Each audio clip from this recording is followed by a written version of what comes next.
Bonjour. Dans cette séquence pédagogique, nous allons voir ensemble comment effectuer des recherches en ligne afin d'obtenir des renseignements précis. Nous commencerons d'abord par voir qu'il faut préparer sa recherche avant de l'effectuer pour obtenir les résultats. Donc deux étapes, je prépare ma recherche et je fais ma recherche pour obtenir les résultats nécessaires.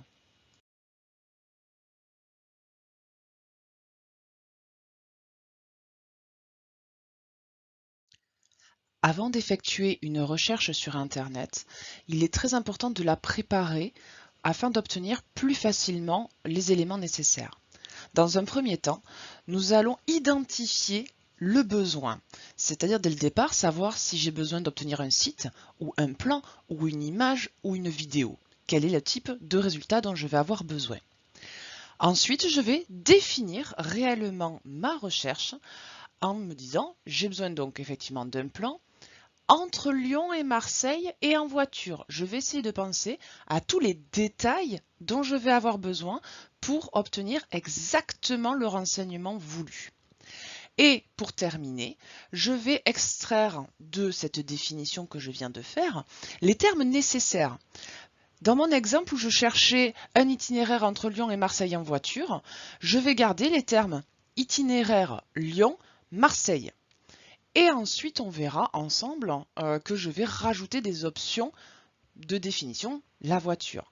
Pour ma météo, je rajouterai par la suite la notion de week-end. Ce qui est important, c'est de conserver, pour la recherche de départ, les termes de météo Le Havre. Donc, une fois que j'ai préparé ma recherche, nous pouvons passer à l'étape suivante, qui va être de faire cette recherche et obtenir les résultats voulus.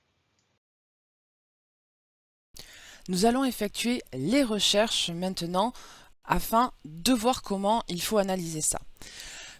J'ai pris le moteur de recherche Google. Vous verriez, ça fonctionnerait pareil, que ce soit Yahoo, Bing ou un autre. On va garder l'exemple de tout à l'heure qui était j'ai besoin d'obtenir un itinéraire entre Lyon et Marseille. Donc je vais taper les mots que j'avais retenus dans ma recherche, qui étaient effectivement itinéraire, Lyon, Marseille. Je tape les deux premiers éléments. Et comme j'ai défini dès le départ que ce qu'il me fallait, c'était un plan, je peux donc soit directement identifier que j'ai mon plan qui s'affiche, soit je peux aller sur la Maps. Tous les moteurs de recherche disposent maintenant de ces options-là. Donc je vois qu'il me faut un itinéraire. Parfait, je clique dessus. Ça va m'ouvrir le Google Maps. Donc qu'on ait cliqué sur Maps ou ce lien-là, on est pareil. Et je vous avais dit, on rajoutera l'option. L'option, c'était la voiture. Et vous voyez que là, j'aurai la possibilité de changer. Voiture étant quand même l'élément par défaut qu'il me propose. Effectivement, faire Lyon-Marseille, hop, à pied, ça prendrait un petit peu plus de temps. Donc, j'ai bien mon option voiture qui me convient. Mais je pourrais aller plus loin, comme par exemple partir maintenant. Il est en train de m'indiquer, vous le voyez en direct, les zones de travaux. Je ne veux pas partir maintenant, je vais vouloir partir un autre jour. Je n'ai plus qu'à choisir dans ces options-là partir à. Je ne veux pas partir aujourd'hui, j'ai la date, je veux partir vendredi. Et je voulais partir en fin de journée. Donc je vais pouvoir paramétrer et rajouter des options. Je vais vouloir partir à 18h. Et là, il va me calculer effectivement le temps qu'il va me falloir. Il me fait des propositions. Donc quand j'ai besoin d'informations de ce type-là, l'intérêt c'est de bien définir les mots-clés essentiels et qu'est-ce qui est optionnel. Donc là, c'était effectivement le mot itinéraire et les villes. Et mes options, ce sont les délais, ce sont les moyens de transport. Une fois que j'ai obtenu ça visuellement, on voit souvent, il nous propose différents passages par l'autoroute, hors autoroute, en passant par d'autres villes. Lorsque celui qui me convient est visible, je vais prendre le classique par la A7.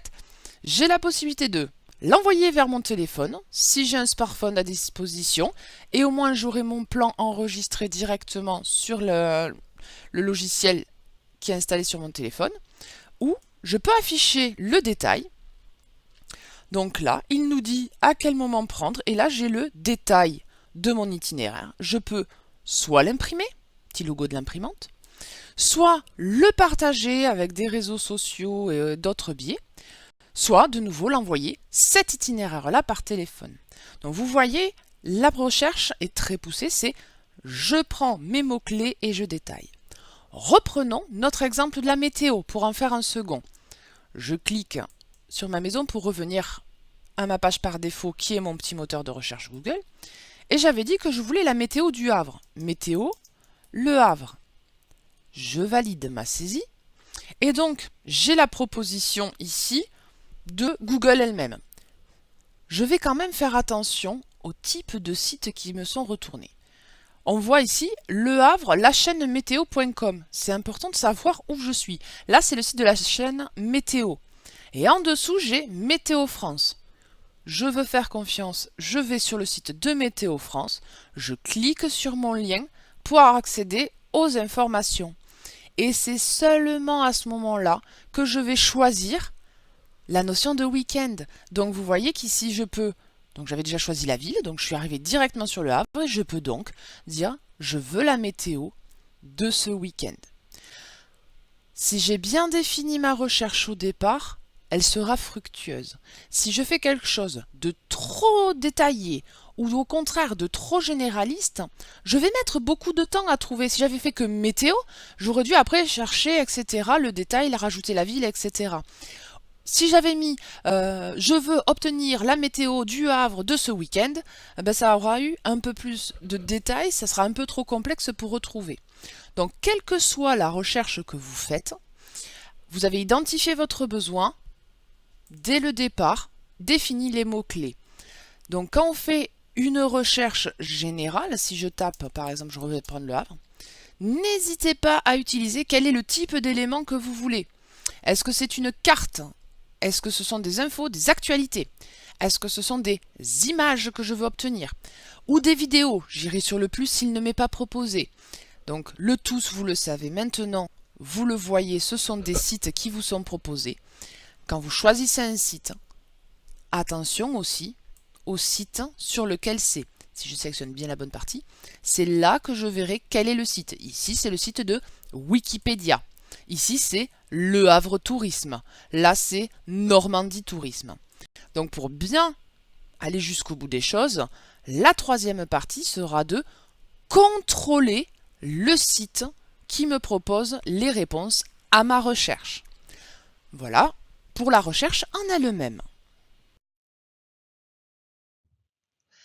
Une fois que vous avez obtenu vos recherches, en particulier sur des sites, il est très important de bien analyser le résultat que vous avez obtenu. Nous allons détailler un petit peu les retours lors des moteurs de recherche. Dans un premier temps, vous avez un lien bleu qui apparaît. Ce lien bleu, c'est celui qui sera cliquable. C'est le titre de la page. C'est bien sûr ceux qui ont développé le site qui l'ont décidé. En dessous, vous avez en vert quelque chose de très important qui est l'adresse réelle du site et la partie noire qui correspond à la description du site.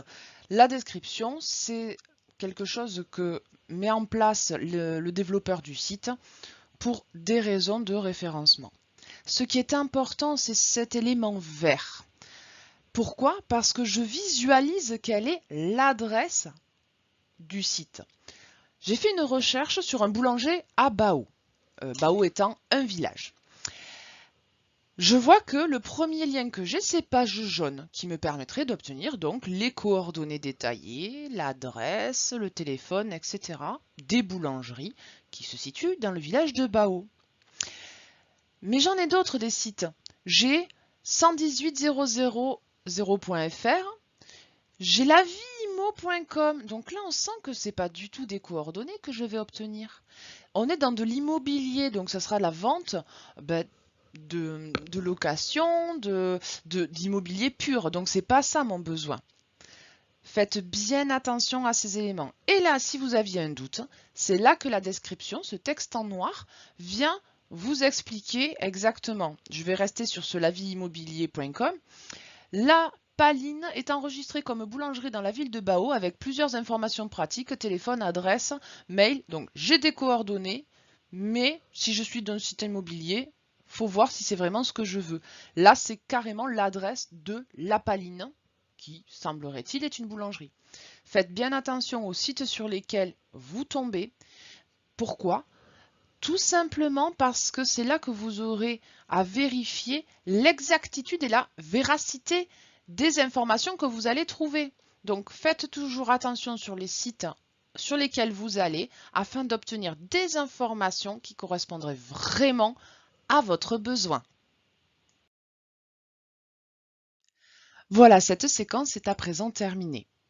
Afin de voir si les notions sont acquises, nous allons mettre tout ça en pratique sur des petites recherches que je vais vous demander de faire dans l'exercice suivant.